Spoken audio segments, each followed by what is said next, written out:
'82, I was 17, my old man was 55. If you do the math between the two of us, that's 72 years alive.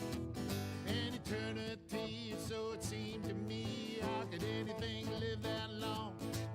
Now I say my folks were only 84 the year that they passed on. For a little while it seems you got time to choose your dreams. Pretty soon you look around and you see 100 years ain't what it used to be.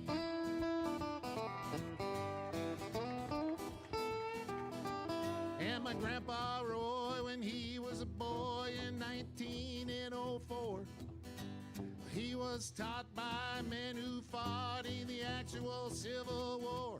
And only 8 decades passed and my high school class put the tassels on the other side. Started on our way full of naivete on the great American ride. The months and years slide past, each more quickly than the last. Pretty soon you look around and you'll see 100 years ain't what it used to be. Oh, got it! Oh, yeah.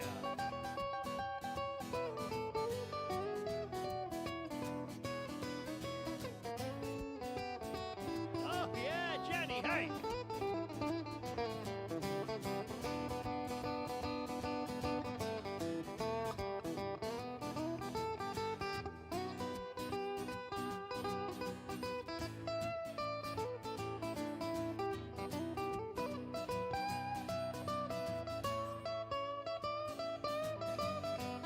Oh, yeah! He did the guitar face. Ibuprofen's under buy again in my online shopping cart. Every week I learn of something else I should be doing for my heart. If I use the wrong pillow, I might have trouble getting out of bed. My hair grows in my ears and nose now more than on my head. As a kid, to me, ancient history was something like World War I. But I arrived close to that time than this year as I sing this song. And I'm starting to find I can wrap my mind around life is brief and dear. I can hardly believe my baby girl's turned 26 this year. For a little while it seems you got time to choose your dreams. Pretty soon you look around and you'll see everybody 100 years ain't what it used to be.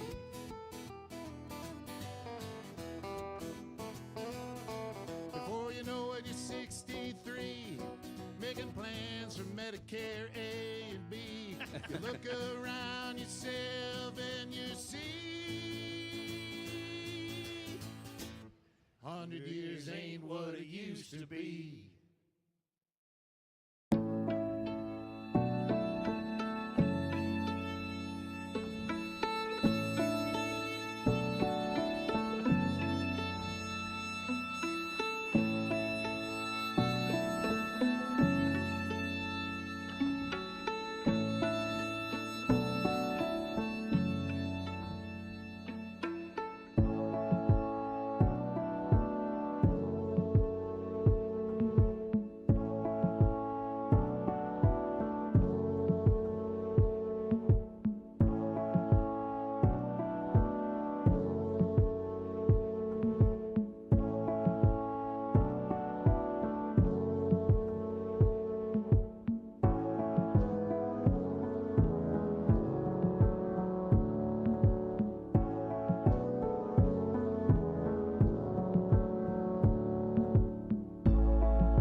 Whoop, just a minute. Okay.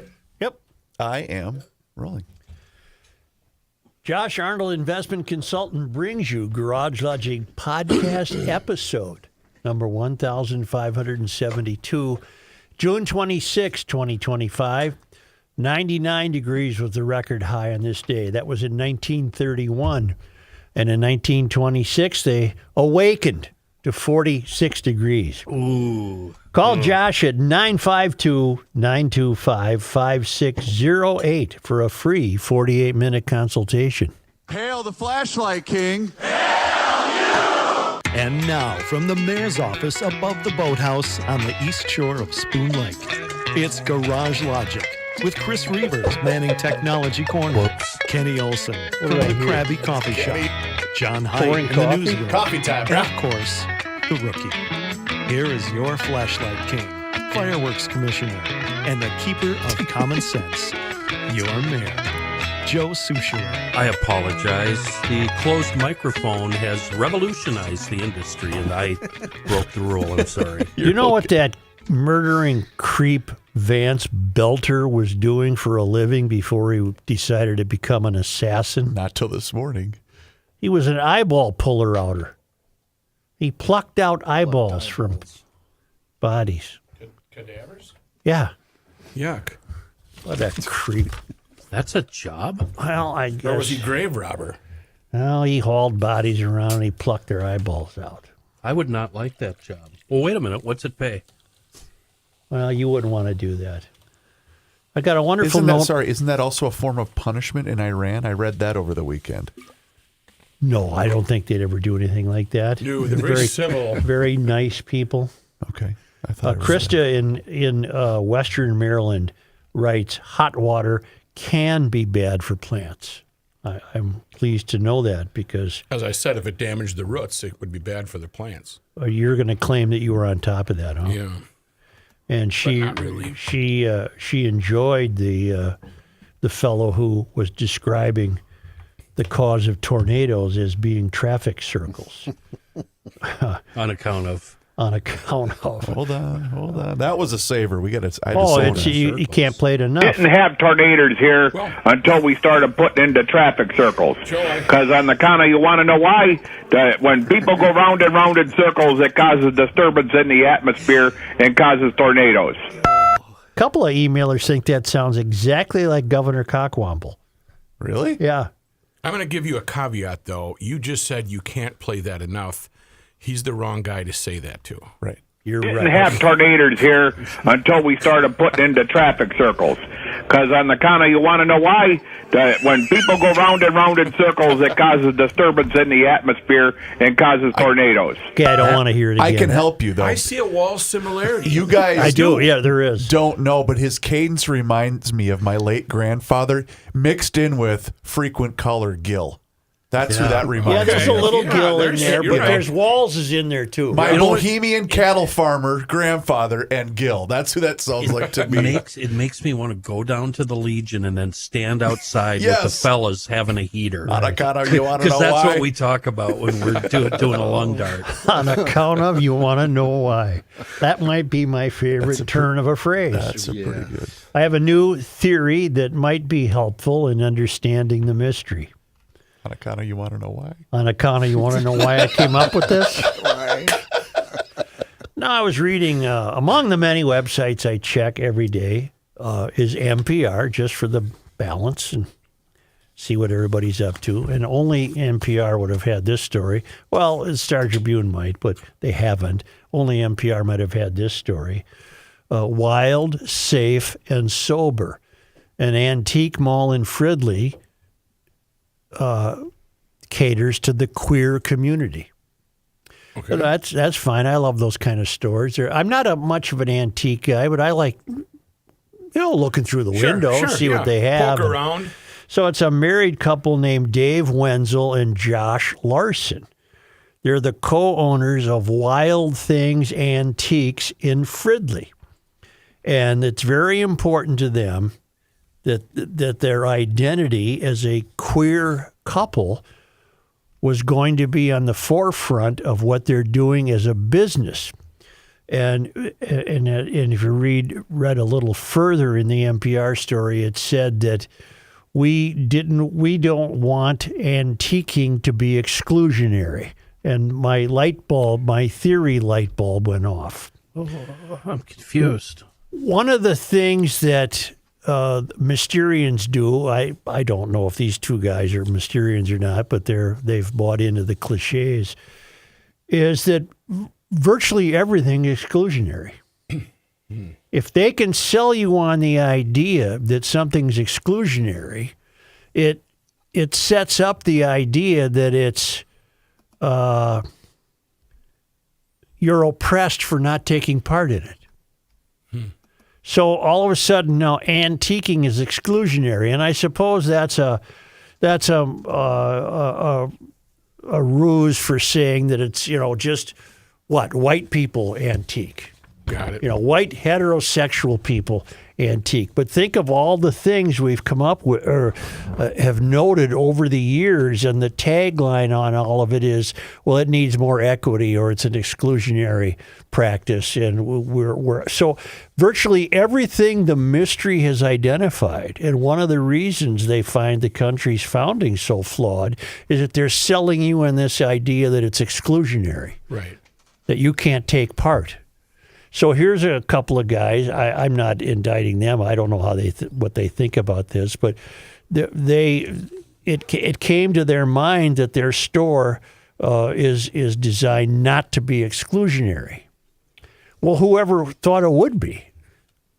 Right. It's I mean, just, if you're walking down the street in Fridley and you see this store, there's an antique store. I want to see if they have the phones on the wall. The old crank phones. Did you set this up as saying that they only want gay people? No.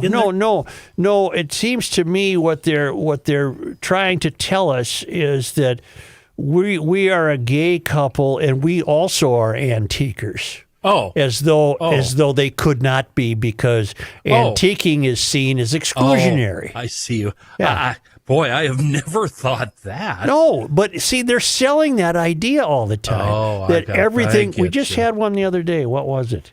Oh, shoot. Something was. I lost my membership card.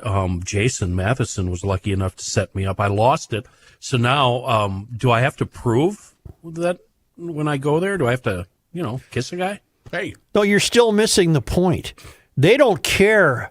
You don't have to pass any litmus test to go to their antique store. Okay. What they're suggesting, they're playing into the agenda. The agenda is that virtually everything in American life has been exclusionary. And now we're here to say, no, it's not. Look, we can do it. Well, of course you can. You could have done it 200 years ago. Who cares? This, to me, seems like brilliant marketing on their part. But it's working, and they sell it. It works. Yeah, we must do this program in schools for equity because otherwise it's exclusionary. It's just a bunch of BS, but it works. Yeah, it's brilliant marketing. Yeah. So that's my new theory. Everything is exclusionary. Okay. Whether it is or not. Whether it's made up. Yeah, exactly. I got you. We all know the best thing that could happen to a neighborhood is a gay couple move in. Everybody's values go, the water rises, everybody's boat goes up. It's wonderful what they do for us. Well, that used to be the old cliche. I'm not sure it's true anymore. Oh, it's still true. It depends on the neighborhood. Oh, you're saying some neighborhoods are beyond hope? Yeah. It depends on the neighborhood. Or it's redundant, maybe? Yeah, Come on, help me with other examples. Shoot, we just had one the other day, but the theory hadn't been developed yet, so I didn't get to flag it as part of the theory. You'll get emails. We're already stuck in weekend mode here, so we're having a hard time. Well, I don't think you should be. Well, a friend of mine gave me the very disturbing news that Buc-ee's is facing a lawsuit. Now, we were saluting Buc-ee's for their cleanliness and the way they've got it figured out. Yeah. They've got that broken windows theory figured out, man. There's no broken windows at Buc-ee's. They got the whole deal. They're a Texas mega chain. They're a gas station. But they're so much more than that. They're a very clean operation, and they have attendants that clean the restrooms and what have you. And what he sent me was a piece from environmental and community members band together against Buc-ee's. It's from a news site called In These Times. And we learned that Missy's Grill sits off a tree-lined stretch near where Interstate 40 and I-85 merge, an unassuming diner advertised by no billboard, no lit sign, just Missy's Grill in white plastic lettering. Del Ward stands in the parking lot gesturing emphatically across the road at a cattle farm that was nearly turned into a gas station the size of a small mall. It would have been the first Buc-ee's travel stop in North Carolina. So 5 years ago, Ward was on his way to Missy's for a sandwich when he noticed a little sign about a zoning meeting. That's how he learned about the proposed mega gas station in his tiny hometown. At the meeting, he said there were people who have lived here their whole lives saying, absolutely not. This is my drinking water. This is the air I breathe. We don't want this. Goes on to tell us about this Ward fellow. He's 30. He's a country musician. He lives in Greensboro, but he grew up going to Missy's and used to coach mixed martial arts nearby at a gym. I don't know what that has to do with anything. So Ward and his neighbors successfully organized to stop Buc-ee's from opening. But the company buckled down. In 2023, Buc-ee's returned with a proposal just a few miles up the road in Mebane. In spite of strong local opposition, the Mebane Buc-ee's is expected to open in about 3 years after a huge renovation of the highway interchange. And then the writer of this story is named Lewis Raven Wallace. And Lewis Raven Wallace, Z, is a journalist based in Durham, North Carolina. He currently is a Ford Global Fellow and the Abolition Journalism Fellow with Interrupting Criminalization. He is white and transgender, and was born and raised in the Midwest with deep roots in the South. I find that germane because it seems Z is the perfect candidate to write such a piece, that they don't want this. And they don't want Buc-ee's because it's too big and it's too polluting and it's too overwhelming. So Buc-ee's, Z must have called Buc-ee's, but they declined to comment. So after a contentious public meeting, the Mebane Planning Board recommended against rezoning the site to allow the mega gas station. In January of 2024, the City Council heard hours of public comment, the vast majority against Buc-ee's. The broad consensus was this: Buc-ee's is not for us. It's for tourists, people from elsewhere, to flush endless toilets and pump endless gas. The City Council approved the plan anyway. Buc-ee's is a stupid chain that is an American nightmare, said Janet Ecklebarger, an organizer who lives next to the Mebane site. It's the last thing we want people to think about Mebane. What do you want people to think about Mebane? I never heard of it. I think that's what she wants. Buc-ee's is unequivocally pro-fossil fuel. The co-owner, flashy Texas millionaire. Boy, do you think this is a little biased reporting here? The co-owner, flashy Texas millionaire, I got news for you, Z, he's probably more than a millionaire.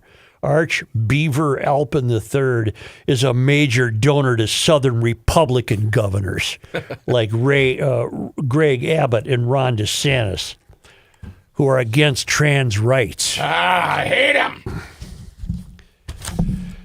A billboard featuring Buc-ee's red-hatted juvenile beaver logo already haunts the highway just beyond Mebane. Buc-ee is upside down, and the logo lettering is backward, a gimmick to catch the eye. Fat yellow letters yell, yes, it's for real. Okay, so anyway, Buc-ee's is unloved by Mysterians because it's pro-fossil fuel. Mm-hmm. Its ownership might contribute money to Republican candidates. They're capitalists. They're capitalists. They flush too many toilets. That would be my main concern. Where is that going? Do they have a septic system? The little city can't handle all of that. Well, it sounds to me like it's something Buc-ee's would take seriously. Oh, They're not going to just dump it into the field. That's not Buc-ee's way. Buc-ee's going to take care of it. It ain't the Buc-ee way. Ain't the are Buc-ee you way. you on the Buc-ee's board of directors there? Buc-ee way didn't Buster? take that. Yeah, won't you're on they? that. take. Okay. Mickey, I'm still trying. I'm brainstorming. Your earlier question: could auto repair? I'm trying to think of businesses where a gay, and I'm just thinking from the male standpoint, a gay guy might feel uncomfortable. Is auto repair one of them? Could that? Could no, you have it doesn't matter. No matter what you come up with in the Could be a trans in the rancher, Mysterian agenda, it would have been considered exclusionary. No matter what you come up with. What am I looking But up? I think that would be. Mebane, what is it? North Carolina or South? North Carolina. Look up Mebane. Mebane. Where is Mebane, North Carolina? I did look it up. It's just outside of Hillsboro. Right by Hillsboro. Okay, where's Hillsboro? Stone's throw from St. Cloud. Where's Hillsboro? I just looked up the intersection. Well, you said it's a stone's throw from Hillsboro. Where's Hillsboro? in North Carolina. Okay, sorry. You gonna start crying? No, There's no crying when you look something I up. thought that was the answer you were looking Well, for. no, it doesn't help me.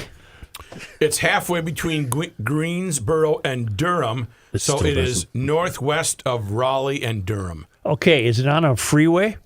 What's the nearest major freeway? Let me zoom in on that. It has to be on a freeway. Well, I was going to say it. Didn't the story say in the intersection of I-40 and 85?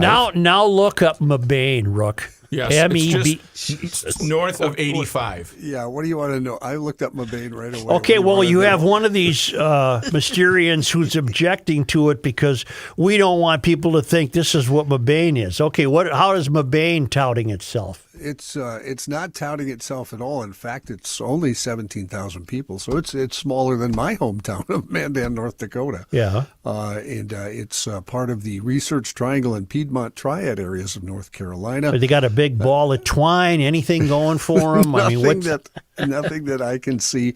It was named a top 5 great place in North Carolina in 2017 because they have high-end home furnishing stores, antique shops, and trendy clothing stores. Well, that's going downhill when Buc-ee's moves Joe, in. they have a place called Biscuitville in Mebane. Biscuit. You got any biscuits in there? Downtown Mebane is a home to many high-end furnishing stores, antique shops, trendy clothing stores.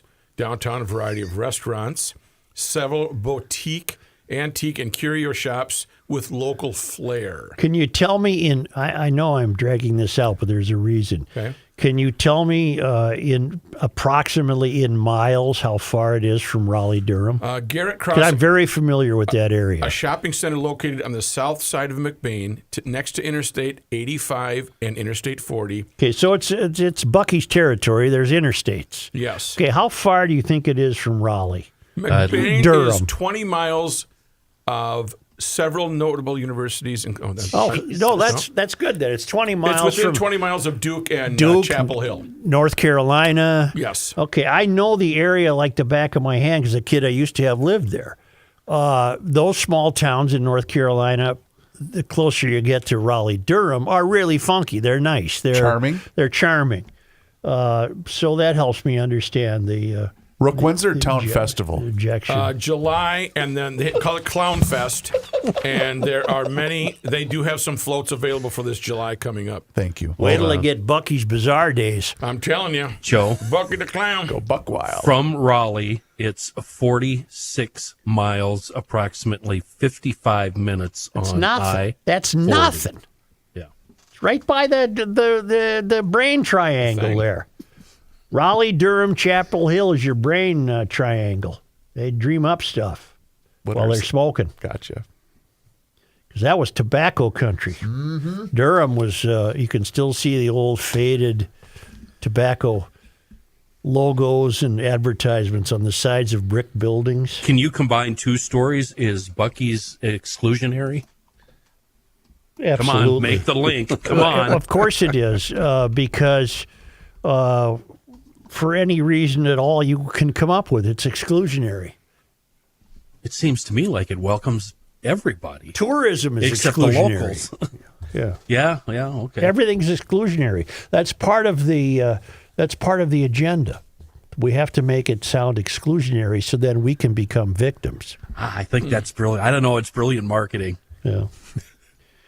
Say if summer's taking a toll on your garage door, get a hold of Precision Door MN. They serve western Wisconsin and the entire metro. You call them for an appointment to fix your current garage door. They text you when they're on the way. They're prompt. They're efficient. They usually get it done in one visit because they don't give you that song and dance about having to go back to the shop for a particular washer. They try to have that stuff with them. And in the event you need a new door, Precision Door has models of new doors for every budget. And if you buy a new door now from Precision Door, they're throwing in the motor that runs the whole contraption. That's a value of more than $760. You can book online at precisiondoormn.com. That's one word, precisiondoormn.com. Or call Precision Door at 612-263-6985.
The Earth is not your mother.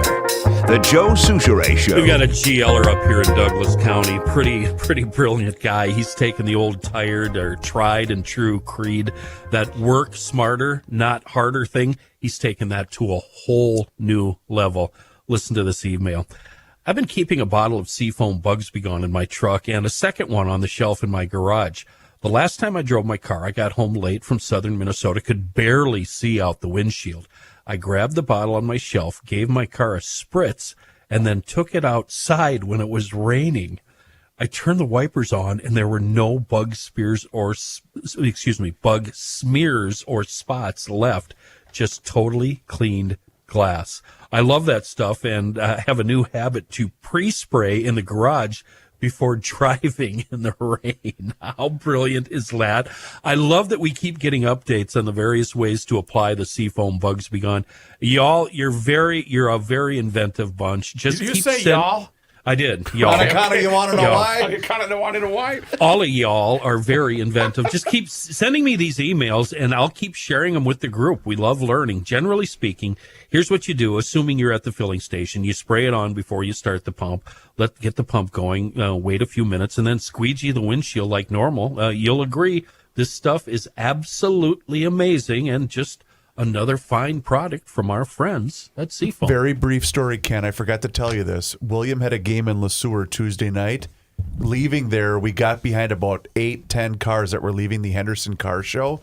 The lead car had a Seafoam, what would you call it, like a flag on his antenna.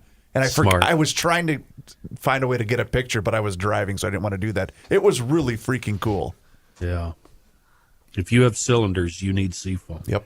Hey, I should write that down. Hold on. What did I just say? Something is right. If you have... The president of the Chicago Teachers Union is a woman named Stacy Davis Gates. And she said that the children of Chicago belong to the union. Oh. She was giving a speech at the City Club of Chicago. Every single one of them all over the globe are ours. And what comes next is CTU, Chicago Teachers Union, thinks your children are its children. Yes, we do, we do, Davis Gates said earlier this week. She cited James Baldwin, a prominent writer and civil rights activist. Davis Gates said CTU thinks all children belong to it, and they are a socialist conspiracy ideology. Well, I don't know about that, but we like children. We educate them, we nurture them, we protect them, we support them, we negotiate for them, we create space for them, we even have them in our homes. Davis Gates was invited to deliver an address at the City Club, a public forum where prominent government officials and influential figures speak. Since it was founded in 1903, the forum has hosted speakers from both sides of the political aisle, including Donald Trump, Barack Obama, Mike Pence. Corey DeAngelis, a senior fellow at the American Culture Project and school choice advocate, told Fox News that Chicago's public school system is performing poorly. The irony is glaring. If CTU were a parent, it would lose custody for educational neglect and abuse given the catastrophic failure of Chicago's public schools, DeAngelis said. Davis Gates previously made headlines for making controversial claims criticizing school choice policies and conservatives. Last year, she told a news radio host that conservatives do not want black children to read, adding that is part of the oath they take to be right-wing. Have you ever taken an oath like that? Wow. During negotiations with Chicago Public Schools, the union reportedly called for over $50 billion to pay for wage hikes, along with several other demands. To put that figure into context, the total base receipts for the state of Illinois last year were $50.7 billion. Holy cow. So they're kidnapping our So children. they want all of the state's money. They're holding the kids hostage for the money and claiming ownership to these kids. Davis Gates' remarks and the union contract demands came amid Chicago's enrollment crisis. Chicago currently faces enrollment struggles with a high price tag for a small number of students attending class. It's happening here, by the way. Why do the schools want more money if the enrollment continues to decline? I don't know. Well, I know. So money grab. Because they have a monopoly on taking your tax money. A report authored by Chalkbeat and ProPublica found that 47 schools in Chicago are operating at less than 1/3 capacity. Holy crap. The school has roughly 325,000 students. They lost 70,000 students from a decade ago. What does that mean? They're not all going private. Does it just mean they're not having kids? Yeah. Both answers are correct. Okay. The city spends $18,700 per student. $18,000 per student. $18,700 per student. And I wonder per year. Yeah. I wonder what the final results Wow. Of their testing is. It's not. It's pathetic. But I'm loath to blame teachers for that. They're trapped in a bad system. It's parenting and it's the breakdown of the family. Now, it's 18.7. That's the average. Some schools are double or triple that number. Frederick Douglass Academy High School, which enrolled 28 students. Why is it even still open? That's $93,000 per student. That's the taxpayers paying that. The Chicago's Teachers Union would not comment to this story. Oh, did I mention that Stacy Davis Gates, she sends her child to a private school. Okay. Interesting. Yeah. Sure. Here's a piece from NBC News in Chicago. Chicago Teachers Union president enrolled child in private school. Other Chicago political leaders have chosen to send their children to private school. Gates, who has been vocal in the past about her opposition to private schools, enrolled her teenager at a Catholic school. NBC Chicago confirmed after days of questions directly to Davis Gates and the Chicago Teachers Union that were left unanswered. NBC Chicago confirmed via Davis Gates' own social media posts and multiple sources that her child was enrolled this year at a Chicago Catholic high school. NBC Chicago is not naming the school nor the name of Gates' child. I think that's wise of them. Right. Gates has not responded to our request for comment on the topic, but she has discussed her position on private schools. I'm also a mother, Davis Gates said on March 6, 2022. My children go to Chicago public schools. These are the things that legitimize my space within the coalition. Foghorn space. Yeah, that's got to get the word horn. space needs to be foghorned. Yes, sir. Last year, in a Chicago Magazine article, Davis Gates said, I cannot advocate on behalf of public education without it taking root in my own household. Well, she's a liar and a hypocrite. So she also has publicly voiced strong opposition to school choice in the Illinois Invest in Kids program that allows tax credits that benefit private schools. I have it on good authority from a guy who's very active in trying to privately educate kids in Chicago through these Jesuit startup schools. Yep. And that their own Governor Cockwomble took away the tax break for that, and he did it at the behest of the Chicago Teachers Union. Gosh. So the left has never done anything for you. They're not on your side. They're not on your side. They're not on your children's side. And they don't give educate. a bleep about your kid, and that's true here. The teachers might. I'm talking. The teachers do, but their hands are tied. The union runs everything. I'm talking the political class, the administration, which is extraordinarily top heavy. Is she getting any pushback there? Well, her family's neighborhood high school in Harlan is Harlan Community Academy. It ranks 437 out of 664 Illinois high schools. Other political leaders have chosen to send their children to private schools, including former mayors Rahm Emanuel, Lori Lightfoot, and Richard Daley, as well as Pritzker. Mayor Johnson's teenage daughter does not attend the family's West Side neighborhood school, but rather a magnet school across town. While Davis Gates is paying more than $16,000 tuition for her child to attend a Catholic high school, well, that's still $2,700 cheaper than if the taxpayers are paying for a kid to go to the public school. The Invest in Kids program that helps others who cannot afford that amount is on life support. As this is the bill I'm talking about. As the General Assembly did not decide yet whether to extend funding for the program, the teachers union and other teachers unions have lobbied vigorously to oppose any investment in kids program that would allow a kid to not have to attend a public school. The Invest in Kids program promotes school choice, which is expected to come up when lawmakers return to Springfield in the fall. It is not clear if the Chicago Teachers Union will continue to voice opposition now that their president has taken that route for her child. By the way, the Chicago Tribune editorialized yesterday, essentially telling New Yorkers, if you want to be just like us, you vote for Zohar Mamdani. Brandon Johnson was at the podium. Would you like to hear from him talking about In what sense? Talking about investing into African-American students. Sure. Our way will bring to black residents in reclaiming ownership of our own communities. That is the spirit of Juneteenth, you all. It is about reflecting on our past. Other cultures are taught to never forget.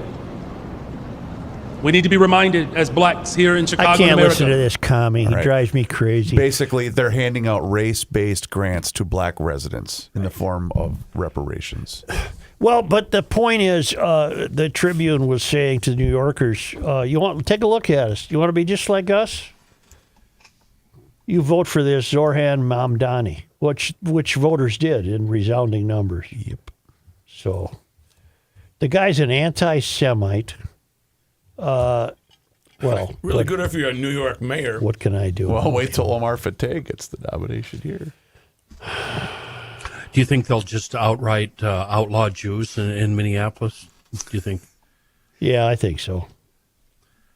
This gal making these outrageous statements in Chicago, he really got my attention right off the bat when she accused Republicans of not wanting black kids to read. She's on the far, far left, and she's as nuts as anybody on the far, far right. Did anybody step up to her and say, wait a minute, I doubt that's an it. outrageous statement, and I it's doubt not true. Do you know if do you know if they have any less than style rules in the Chicago schools? Do you have any idea? I can only imagine that it's all less than based. Because we've been talking off the air the last couple of days about how outrageously... You know what? It isn't less than, Kenny. It's racist. Thank you. It's racist. It's just straight up racist. You know, nobody more racist in this country than a white liberal. And they disguise it so well by saying, we're looking out for you. Oh, we care so much. Did anybody watch the draft last night? Or parts of? Are you out of your mind? Wait, what's your analogy here? Okay. Why?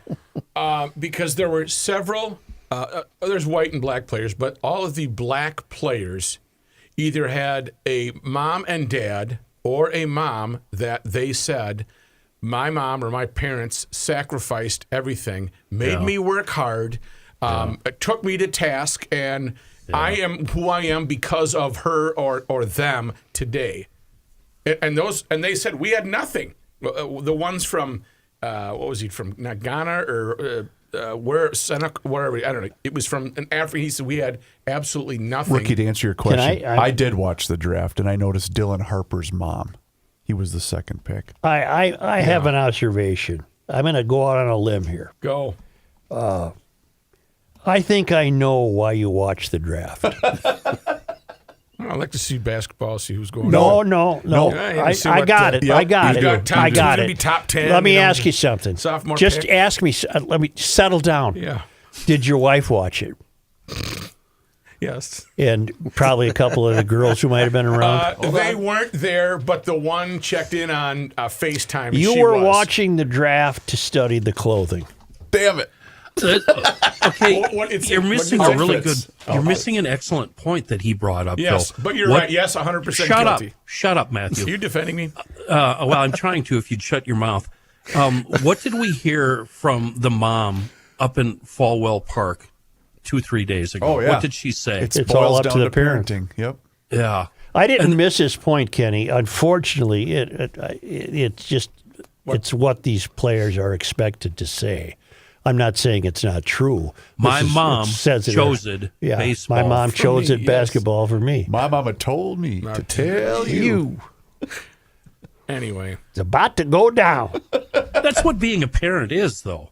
I mean, how many of us face this and we thought, oh, well, there's no way in hell I'm going to be able to afford this. And yet somehow You found a way. we made all the sacrifices and somehow made it work. Well, And basketball it was damn might hard. be. Well, basketball is probably the most inexpensive sport in the country to play. Where the parents can be credited is they might have seen talent in the kid and said, "I'd stick with this if I were you." Those Air Jordans aren't cheap. Equipment, camps, traveling expenses. Let me tell you something. But I get what you're saying. I'm tired of you being a contrarian. Let me No, tell you I something. get what you- I Let was- me tell you something. He Okay. won't. You He's should contrarian. feel blessed that we have your back. We're here for No, you. it's my cheap friend. in the sense that there's a rim on every corner. Sure. I mean, do you, You now get that. You get that. As Len Horizon C down, you can. Well, do you think these kids are going to summer camps? The kids that were drafted? Yeah. 150%. Who do you think paid for those camps? And playing ball year round with Joe, different I know teams. William is in 7th grade going into 8th grade. In his grade alone, Has he I know, been offered a camp? No, because I want him to play baseball. He has 4 buddies that are playing basketball year round right now, and it ain't cheap. Reavers, this is Joe's world. We're just guests in Joe's world. No, we're on the same page, but different paragraphs. Go to the jump. Go to the jump. No. I guess what I'm trying to say is, so the sacrifices the parents made, you think reflect on what they paid for camps? Because the game itself to play for your high school team it doesn't cost you a thing. I don't think the mom Tennis shoes. from Senegal had her son in camp. He started playing at 12. If he's from Senegal and he went to a summer camp, I got news for you. Some college or high school paid for the camp. But that's how these kids Joe's get noticed. world, Is it's Joe's exposure. It's social media. Excellent. It's Such a headache. what do you got over there? Is it Friday? Feels like Friday. All right, everybody. What do I don't look at me like that. Basketball. Why don't you ask me? You always want something, don't you? I do. We got a lot of ads to fit in because you guys are all off next week. Oh, boy. You act like you're surprised by that. No, I'm not For at all. 100 years, I know. GL has taken the 4th of July week off. But I like that people that aren't going to be here decided we need shows next week. Yeah, don't you, Chris? I told you not to bring that up. Yeah, but- I need this job. Just don't. Well, we're all headed for needing an attorney, it sounds like. Yeah. I'm going to give them $1 first so they retain me. Do we collectively have one attorney, or should we each have our own? No, we can each get one from Bradshaw and Bryant, personal injury attorneys, from when we get done beating each other up. Right. If you're like me, and let's just stick to unfortunate car accidents. If the insurance companies and adjusters can be difficult to deal with, you need Bradshaw and Bryant on your side. Mike Bradshaw from Bradshaw and Bryant and his team are there to explain your rights, represent you, get you through a tough time. That initial consultation, of course, is free. For 6 consecutive years, Mike Bryant has been recognized as a super lawyer by Law and Politics. They're the Bible when it comes to that, because I got buddies who are lawyers. Yep. And I always see if they make the Law and Politics They don't make list. it. Nah, not my Only guy. the good ones do, Joe. But Bryant did. I hope you're never in an accident, but if you are, call Bradshaw and Bryant at 800-770-7008 or go to minnesotapersonalinjury.com for that free case evaluation. And Bradshaw and Bryant says, please don't be part of the problem. Don't text and drive, and don't drive distracted. That's just common sense from Bradshaw and Bryant.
That's the problem.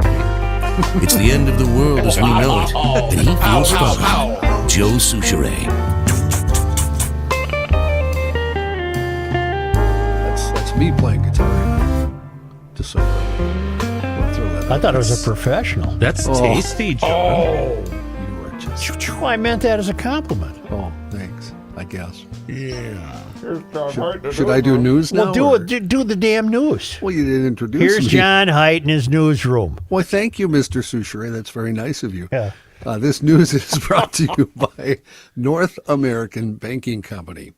Jenny Belter has released her first public statement since her husband Vance Belter allegedly shot and killed Representative Melissa Hortman. Is that fruitcake and I pick her out or two?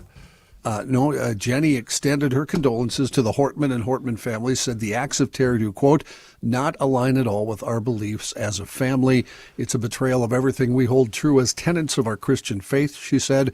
We are appalled and horrified by what occurred, and our hearts are incredibly heavy for the victims of this unfathomable tragedy. You're full of the S word, lady. What the hell were you doing with a car full of guns and money trying to leave? Joe. You knew damn well something was going to happen. Joe. Why didn't she do something? Did you read this story, Joe, at all?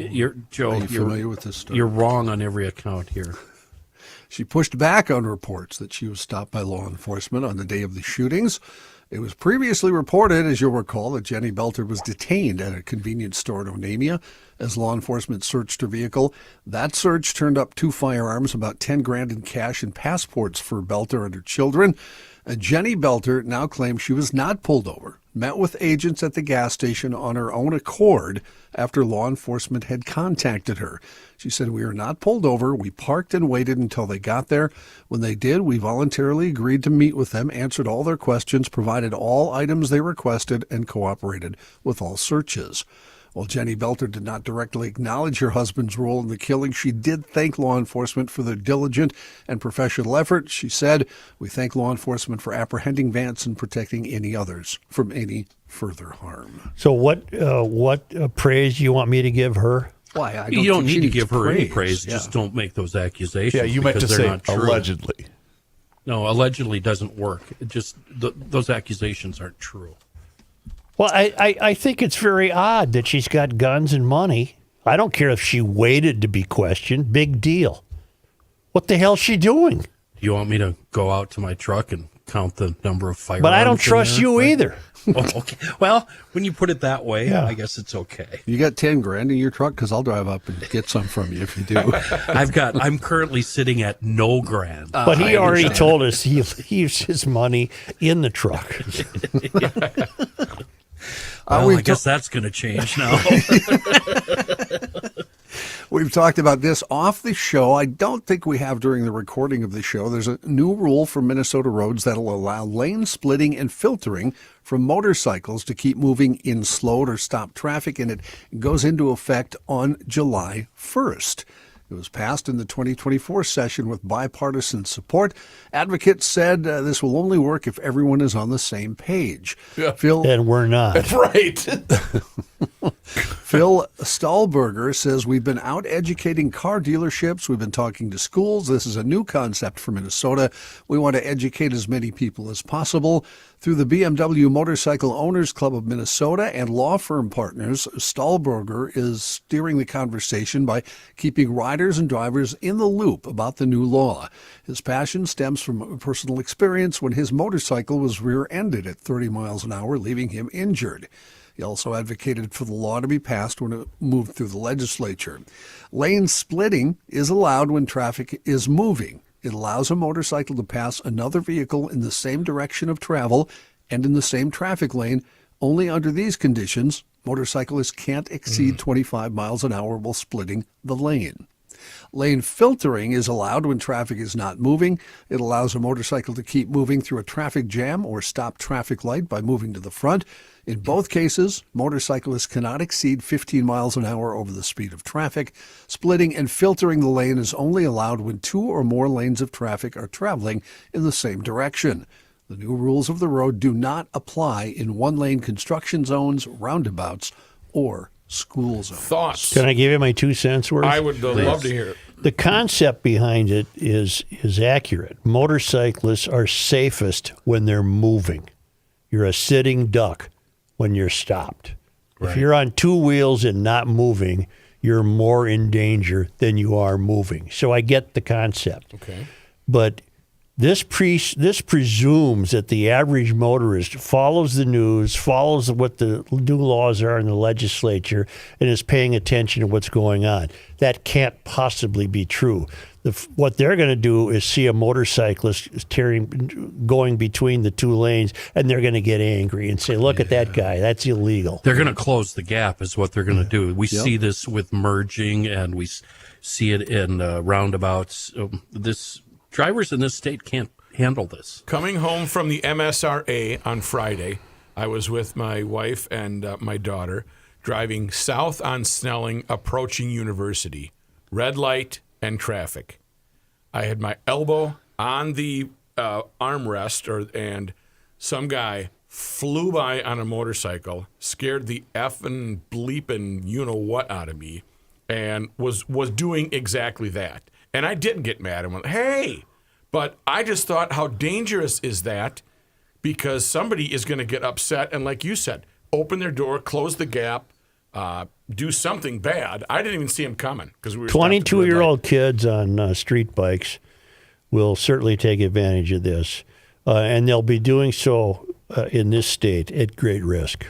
You should see my Twitter account. I made a tweet about this yesterday, and it's been nonstop arguing ever since. And a lot of people are saying we're already seeing this on the freeway at speed. I already have my answer, but would you do that, Joe? No. Okay. To Kenny's point, when we were going to MSRA, there was an accident on 35 last Friday. I was stopped. All traffic was stopped. Guy buzzed right by all of us, in the middle of all of us. Scared the living bejesus out of me, same as Rook. So yeah, they're already doing it, and we got to be more aware, I guess. Yeah, we need to start, making driving a priority. Always watch your mirrors, always, no matter what. Right. When you're on a motorcycle, everybody is trying to kill you. Stop tailgating motorcycles, give them room, be aware. The phone is the biggest enemy. Yep. The phone. Then you're on a motorcycle, don't follow anything being trailered. What if you got those big 8 bars? That's your problem. I'm very much in favor of this rule, but I see I don't trust the drivers. mayhem in our future because of the drivers in the automobiles. That's the point I was going to make, Kenny. I mean, traffic in the afternoon is already horrendous. This is just going to make it worse. I always had an excuse ready if I got stopped by an officer because I was going to go through every red light I could on a motorcycle and always did if there was nobody around. If there was no traffic coming in the way I was going, I went through the red light. And if he stopped me, I was going to say, I'm far better off moving than I would be sitting there waiting to get hit. You are going to get hammered in the emails because that's exactly what bicycle riders do. And now I think it's legal, actually. Yeah, it is. At least in Minneapolis. And boy, do the car drivers Well, but hate unlike that rule. bicyclists, I came to a complete stop and made sure it was safe to cross the street. Yeah. I think the weirdest part to me, and Kenny, you basically talked about this. People drive so angry. Yeah. If they see it in their mirror, I would worry. Yep. They're going to squeeze you out. Yeah, do something Yes, about it. of course. Yep.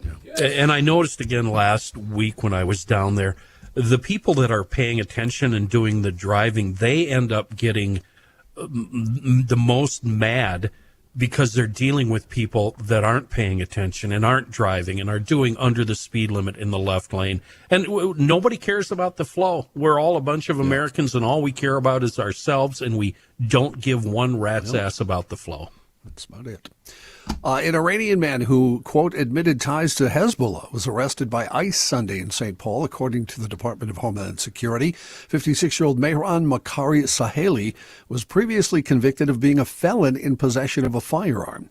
Court records show he also pleaded guilty to having false immigration documents in 2009.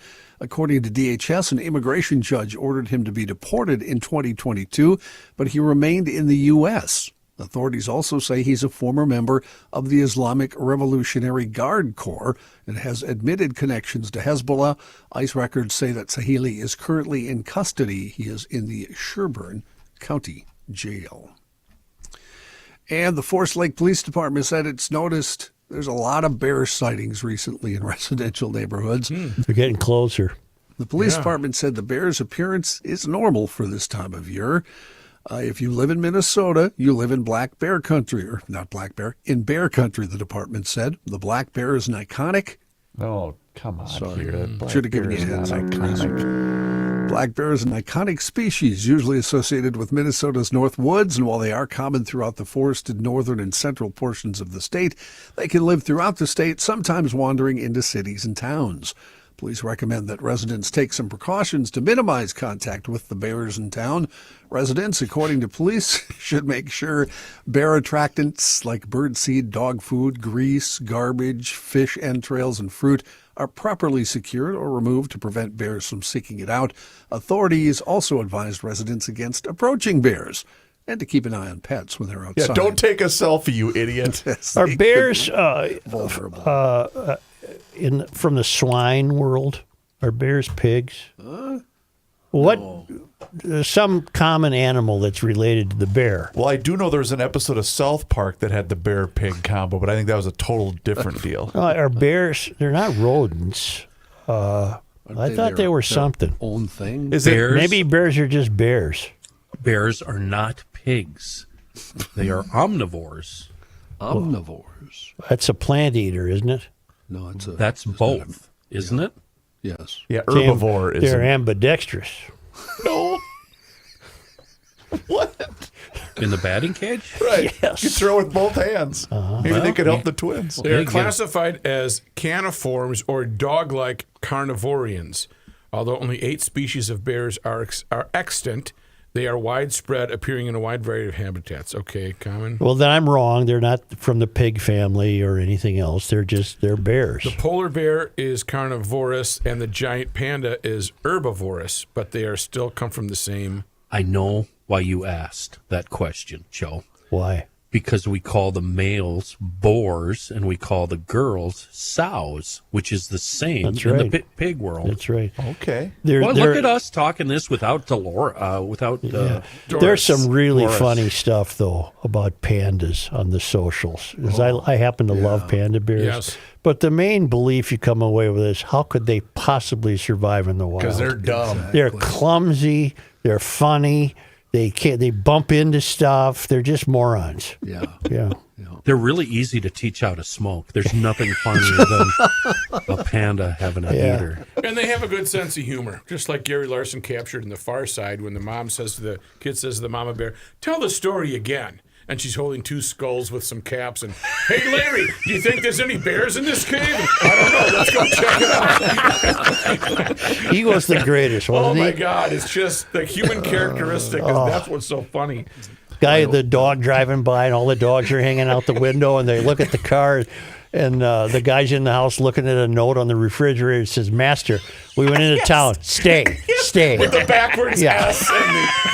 Oh, my God. He had a lot of good dog ones. He had the bus. Remember the bus with all the dogs? Oh, out the yeah. windows? He was the best. Oh. And then talking to the dog, blah, blah, blah, blah, Yeah. blah. Stay out of the Blah, trash, blah, Ginger. blah, blah, blah. Ginger, you stay out of the trash, okay? I'll blah, blah, blah. Ginger. Blah, blah, blah, blah. Ginger. Blah, blah, blah, Ginger. All right, why don't we take Sorry. a break here? You know what I think Mr. Reavers. I think I know what those bears were looking for. What? Clean water. They always are. Refreshing. Ice cold. Well, the Ham's bear was the Hams from the land of sky blue waters. That's exactly what they were looking for. Right. Refreshment. Because it was hot last weekend. It was. It's going to be hot this weekend. And you know what? That's why you need to make the switch Well, to just- Hofferman Water in Connecticut. There you are. Thank you. You got it. Go. HoffermanWater.com. Now he'll start. No. He'll say the next 4 paragraphs in rapid time. Let's go. I will not, Joe. I will not. I will speak calmly about Hofferman Water and Connecticut. Here's the deal. The first step, though, is you have to get on the schedule and you have to have them come out for that free water analysis. When you get that free water analysis, they're going to give you a water score. And based upon that water score, Joe Souchere, I'd hate to flunk that. well, yeah, it's not like a pass or fail. It's based Pretty sure. upon a number scale. You know, No, but it's like, I'd feel shame. well, I tell you what, I made the switch because I did fail the water score test. Jim came out and said, "Your water's terrible." Ooh, I don't like that. And he was right, and it made an amazing difference in the quality of our water. So here's the deal. You got to get on that schedule. Do it one of two ways, HoffermanWater.com, or call them directly at 612-895-2440. And if you go to that website, you can see every single water treatment system that they have to offer, and they are the best. So get on that schedule, have them come out, and please do me a favor and let them know that you heard about them in the Garage Logic podcast. Hofferman Water has been proudly serving the state of Minnesota for over 50 years. The problem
Here's a man who spends hours in hardware stores, sifting through the nuts and bolts of life.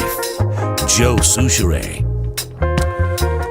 Man, there is excitement in the air. Excitement in the air, and I'm talking about fireworks. I sit right here to the right of the fireworks commissioner of Garage Logic. Hi. And I have been anointed an You're a assistant to the deputy. assistant to the deputy assistant. And I was told he wanted me to talk about Fireworks Forever, a locally owned, veteran-founded company in 1981. That's quite a long time ago. So what happens then is, as the fireworks industry has changed, boy, it has improved quite a bit. You want to make sure that you offer everybody that buys fireworks fun, but also safety. They handpick and import all of their fireworks. There is no middleman. What that means is low prices for you, more booms for less bucks. They've got 2 locations in Somerset and St. Croix Falls, a friendly and knowledgeable staff. And that's pretty important. You got the kid that wants to get the big bag boomer.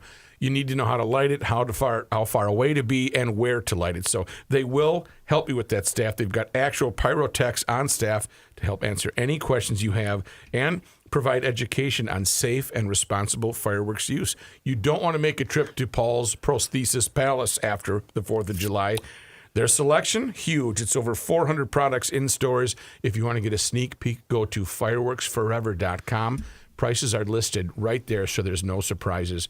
They've got coupons, and they've got every product in the store includes an information product description and or a QR code linking to the short video so you can see what it does. That's great. No gimmicks, transparent pricing listed right there on the website.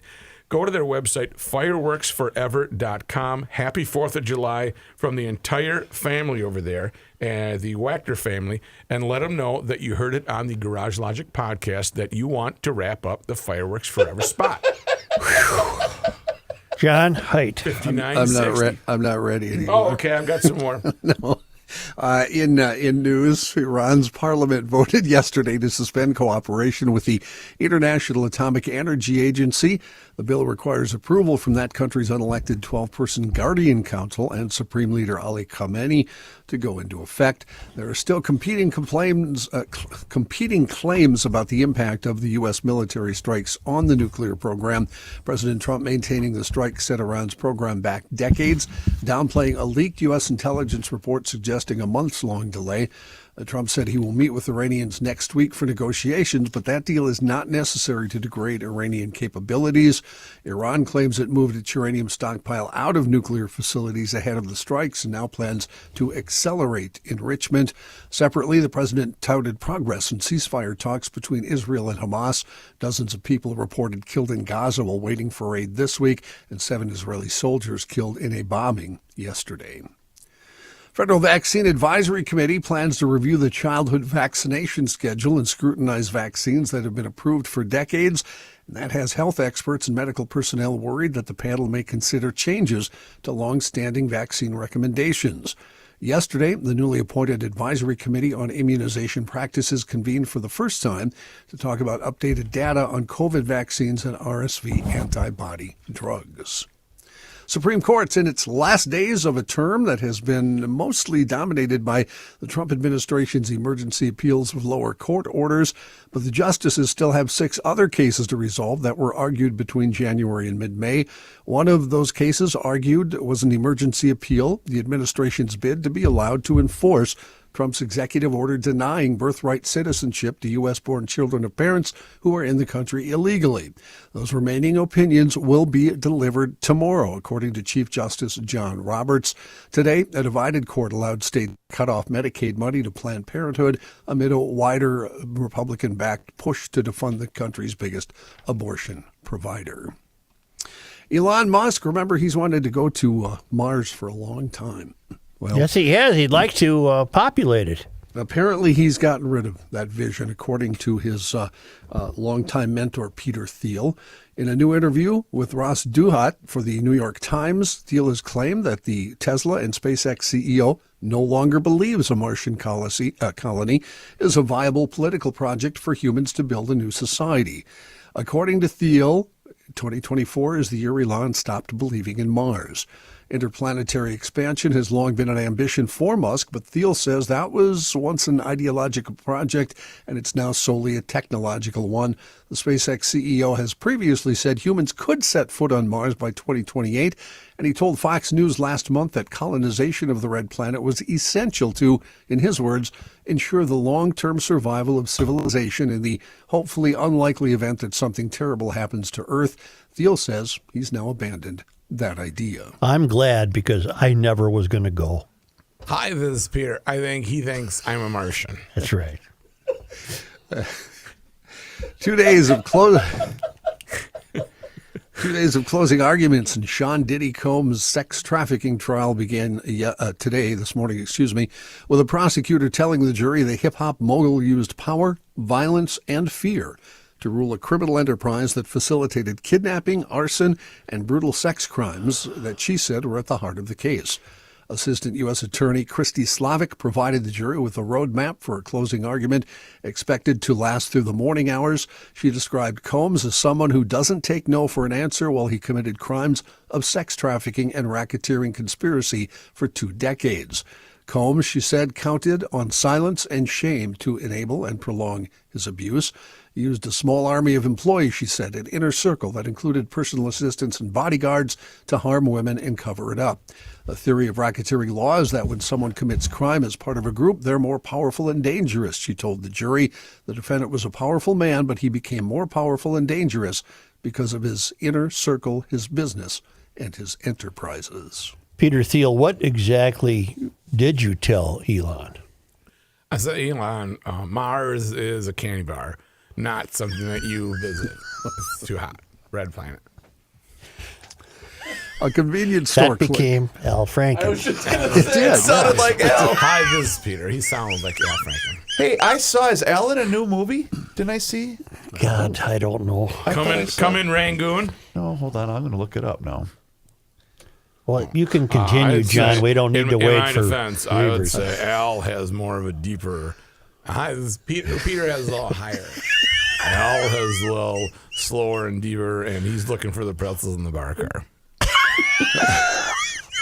Wait a minute. That was Trading Places. Well, it's okay. It wasn't Eddie Murphy. Wait, you're never supposed to mention that. Eddie Murphy? That movie. Well, I can't do a line from Eddie Murphy in Trading Places.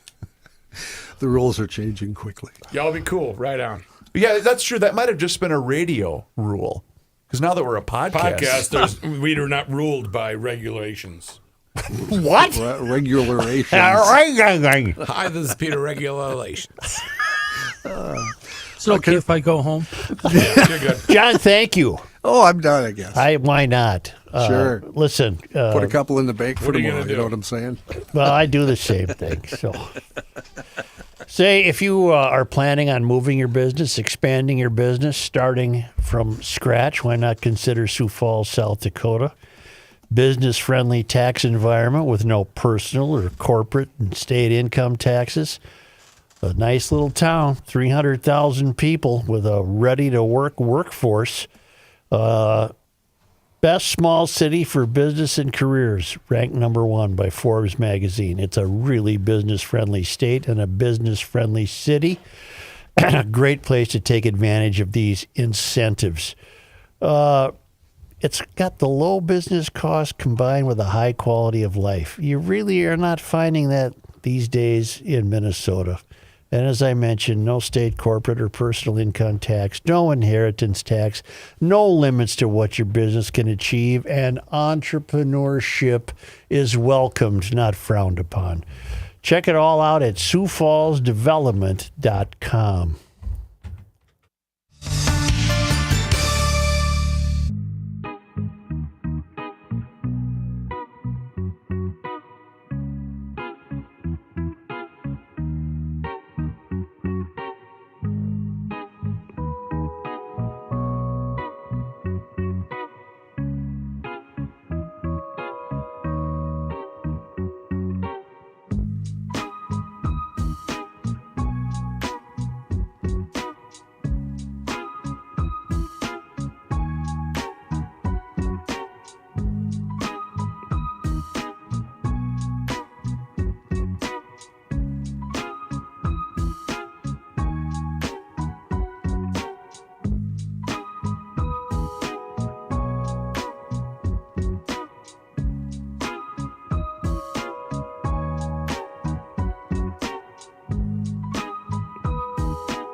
82, I was 17, my old man was 55.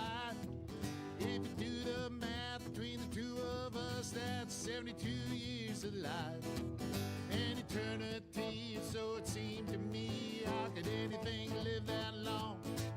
Now I say my folks were only 84 the year that they passed on. For a little while it seems you got time to choose your dreams. Pretty soon you look around and you see 100 years ain't what it used to be.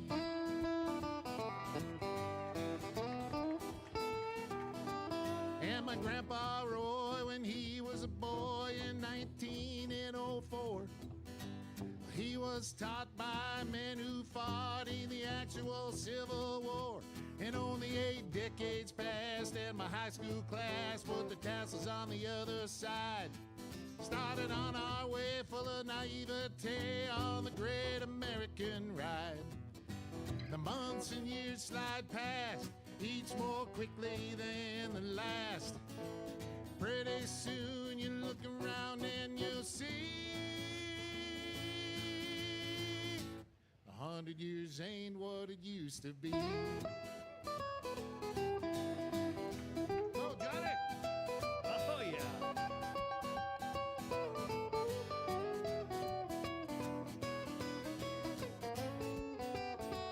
Oh, yeah, Jenny, hey!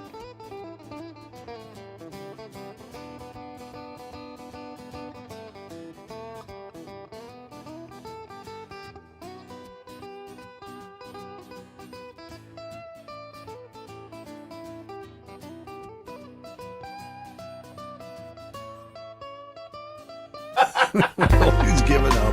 This guy wears many hats, just not indoors. Joe Souchere. Hey, GLers, it's the final day. That's right, it's the final day for the Garage Logic Summer Savers online auction. Today's the final day, 8 o'clock to be exact, and the featured items that you can find at garagelogic.com after you enter the keyword auction are zero-turn lawnmower, string trimmer, and leaf blower from our friends at Tri-State Bobcat. We've got e-bikes and a generator from EcoFun Motorsports, a airport hotel stay at the Intercontinental for your next getaway, golf simulators, garage storage systems, a compass, cart, and rack system, and a 40-foot shipping container. Yes, really. Also, a very cool family getaway to Camp Dells. It's all there for you, so just go to garagelogic.com and enter the keyword auction. Have any of you fellas ever seen the wedding vow announcements in the New York Times? No. I have not. They're just spectacular. Is it engagement photos and things like that? Yeah, just spectacular for how precious they are. The parents of Allison are proud to announce. Oh, but here, I have one for you. By way of the American Thinker, who's breaking one down here. It's called the American Thinker calls it the New York Times put out its most ridiculous vows wedding announcement ever. Oh, good. When Rachel Kelly Atchison and Sean Adrian McElwee first met at a West Village coffee shop in June of 2022, it was at 2/10 to be a meet cute. Ms. Atchison, at the time senior assistant to Mayor Eric Adams, was planning to chew out Mr. McElwee, a pollster with whom she shared a mutual friend. Mr. McElwee was conducting polling on behalf of Protect Our Future Super PAC, which was backed by Sam Bankman-Fried, the crypto billionaire later convicted of fraud. She was angry about political spending in general, including the more than $11 million that Protect Our Future put towards Carrick Flynn, a long-shot congressional candidate in Oregon. As a proponent of effective altruism, Ms. Atchison felt strongly that the money should have gone to charity. And the guy who wrote there, the woman who wrote this, Monica Showalter, then sets aside room for her comments. Had enough? She likes to tell other people how they should spend their money, and for that matter, what they should eat. And it turns out that this woman is 33. She's a food policy wonk. The pair shacked up together for a while and then had a city hall wedding. 2 days later, they held a celebration at Tamer Lane Sanctuary and Preserve in Montague, New Jersey. The 202 guests, including plant-based nonprofit employees, hedge fund managers, alternative protein-focused venture capitalists, and political consultants, were invited to participate in community-building breakout sessions, which included salsa lessons, improv, a storytelling workshop, and board games. At their wedding event, following the non-religious City Hall affair, they expressed their love this way. This is the Times. We're invited to participate in community building, including salsa lessons, improv, a storytelling workshop, and board games. The drizzly weather cleared in time for the ceremony portion of what they called a learning wedding. After a guided meditation and a pause for Ms. Atchison's introductory speech, the couple exchanged their vows. Mr. McElwee promised to keep building together and made several references to the bride's preternatural ability to connect others. Guests were instructed to fill out a questionnaire before the wedding and were sent a spreadsheet listing other guests in their LinkedIn profiles. A plant-based catering company, Jam Cakery Events, provided food for the BYOB reception. And in place of gifts, the couple requested that every guest write them a one-page letter in advance. The letters were compiled into a notebook to be read and enjoyed on their honeymoon. Is there more? I hope not. Give me a rope, a rickety chair, and a rafter. Yeah, I can't go on. It's just wow. All those people that you mentioned, that I bet you they're all millionaires too. Oh, hell all yeah. of them. Plant-based. Oh, wow. Only because these are the people that if they go in the ditch in the snow and you pull over to help them, they think you're there to rob them. They keep their windows rolled up because you're a big, what do they call male? A toxic male. She's the woman who would bring out the table salt for the driveway. Yes. Yep. Bingo. What a fun honeymoon, though, reading the letters from these fruitcakes who actually got suckered enough to go to the wedding. I would love that if you and your bride received an invitation like that. I would love to hear your reaction. If you're going to come to our wedding, receiving the invite or actually going to it? If you're going to come to our wedding, we need you to write a letter. Yeah, I'll see you later. See you later. Only because they come to us all the way from South Africa in Mpumalanga province, where the traveling Lymans are at a game park. On this day, in Minnesota history, Chris, on this day, June 26th, in 1834, Congress appropriated $7,000 to survey the boundary line between the Ojibwe and Dakota, which had been agreed upon in the Treaty of 1825 at Prairie du Chien. The line was eventually drawn from the Chippewa River to Otter Tail Lake. On this day, on June 26th, in 1851, a young woman wearing bloomers, or Turkish-style pants, stepped onto the St. Paul levee. She created quite a sensation, with James M. Goodhue, editor of the Minnesota Pioneer, noting that the girl looked remarkably well as far as we could see. Thus, Amelia Bloomer, who on the East Coast was attempting to reform the style of women's clothing, made her influence known in the Midwest. So the young woman was in fact named Bloomer. Maybe she was the inventor of bloomers. That's what I'm thinking. Yeah. Oh, boy. And then she showed him off there. On this day. Thanks, ma'am. June 26th. In 1948, Swedish Prince Bertil unveiled a tablet to Jacob Falstrom, the first Swede in Minnesota. Was he still around, the first Swede in Minnesota? Or I suppose he was dead. Okay. A fur trader who arrived in Minnesota in the 1820s. Falstrom settled near Afton and died there in 1859. The plaque is at the intersection of Robert Street and Kellogg Boulevard in St. Paul. I'm going to look it up. Wow. If Prince Bertel. I may interrupt, Joe. Yeah. The term bloomers was not invented, but popularized by Amelia Bloomer. I'll be damned. 19th century American women's rights advocate. And she was here. Yep. On this day. On June 26th. In 1851. Yeah. On this day. June 26th. In 1953, Bemidji native Jane Russell and Marilyn Monroe, her co-star in Gentlemen Prefer Blondes. Got excited there. What did I you? say? I don't know. Bloms.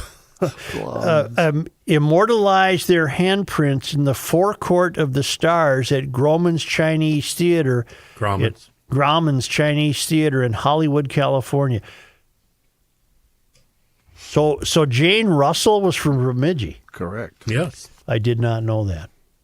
I've been there. I stayed right across the street in some old famous hotel there. Actually, the hotel that was featured on the inside sleeve of the Eagles, Hotel California. Does that sound right, John? Or the back of the album? Bemidji?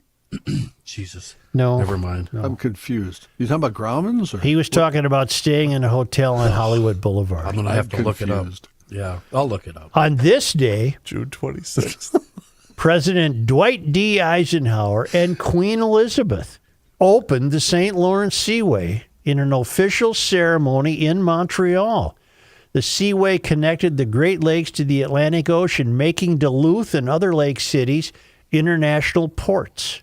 What a great day that must have been. Huh? Must have been. Sure. On this day, June 26th. in 1993, the International Wolf Center opened to the public in Ely. Visitors enjoyed educational exhibits, brushed shoulders with international wolf experts, and peered at the center's 4 wolf pups. That's crazy.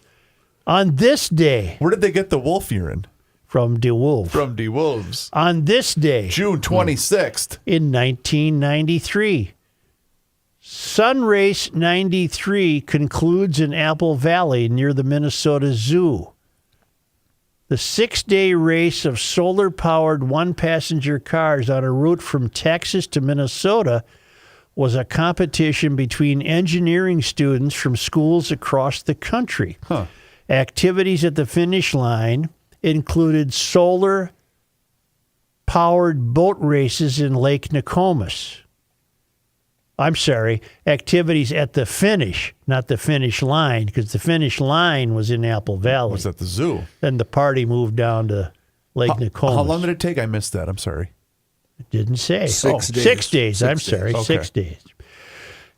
And finally, on this day, On June 26th. in 2004, light rail service on the Blue Line between downtown Minneapolis and Fort Snelling began. Full service to the airport and Mall of America began on December 4, 2004. Wow. Through the end of 2013, there were 90.5 million rides on the Blue Line, but only 272 were actually paid for. Right. See, I added that part. So that thing is 21 years old. It can legally drink. The Green Line in St. Paul, that's only 11 years old. We don't pay for that one either. No, that's free. Right. On this day, June 26th. in sports disappointment history, on this day in 1977, a certain Minnesota sports historian climbed the foul pole at Metropolitan Stadium. I don't know who that was. Wasn't it Stu Thornley? What It year? might have been Stu. 1977. And why is that a disappointment? I don't know. Again, Tom Lyman, I'm not talking to you. I love that Tom Lyman sends these. But whoever compiled these. Is it a disappointment because it's somewhat embarrassing? I guess I don't know the angle. I don't know either. Okay.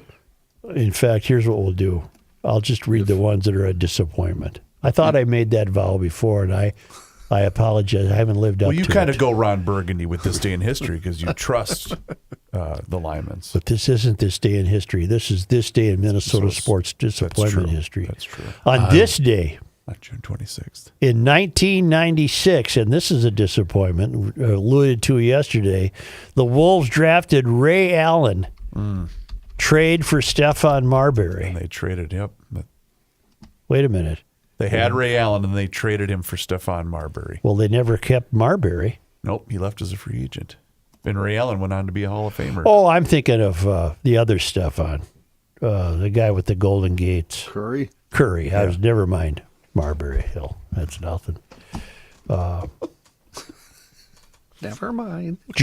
On this day. On June 26th. This is a long one. Yeah, that's too bad for you, isn't it? Well, you know. On this day. On June 26th. In 2002, the Timberwolves had no first-round draft pick due to penalties from the illegal Joe Smith deal. I thought we had that yesterday. I thought so, too. Yeah, we did. Okay, that's a pretty good one. On this day. All right, brace yourself, everybody. Here we go. It's going to be a good one. June 26th. In 2003, after not having a first-round pick for 2 years, the Wolves drafted... Oh, wait, I got it. Duty Eby. Yep. And Duty Abai. Yep. Or whatever the hell his name was. J.R. Ryder. Okay, and then finally... There we go. On this day... Home stretch on June 26th. Well, a sports disappointment. That's right. Coming around the fourth turn for the checkered flag. That's right. On this day in 2014, Zach LaVine said, F me, after the Wolves drafted him. That was worth the wait. EFF. Yeah. EFF. Yeah. By the way, I was wrong about that Hotel California thing, so don't send me emails. Wasn't Hotel California kind of a neat-looking hotel? The Beverly Hills Hotel. And I thought the inside shot was the hotel I stayed at, but it turns out it's some seedy apartment. It was a Motel 6. How did that come up in this day in history? Way back on something about what's her name? Russell, Jane Russell. Yeah, Oh, Jane Russell, Bemidji native Jane Russell and Marilyn Monroe. They put their handprints at Grauman's Chinese Theater. And the hotel across the street that I stayed at is the Roosevelt. Well, that whole area seems a bit run down. It's a 4-star hotel. Really? Yeah. What were you doing there? Partying. Oh. Living it up. Duh. Went to the Viper Room, went to the Rainbow. Well, the Viper Room ain't in the Roosevelt Hotel. Jesus. Is it? Thanks, Joe. No. They probably took transportation. Put things together. He only stayed on one block. Thank you, G. Where is the Viper Room? It's its own place. The Viper Room's not part of a hotel. There you go. Yeah. There you go. On this day. I'm not sure if it's Stu Thornley that climbed the flagpole, but there are hints that it may have been him. That's all I can say. Well, Stu is a sports historian. Yes, he is. Is Stu responsible for this day in sports history? I don't think so. Is that his deal? No, that's what's the website, Chris?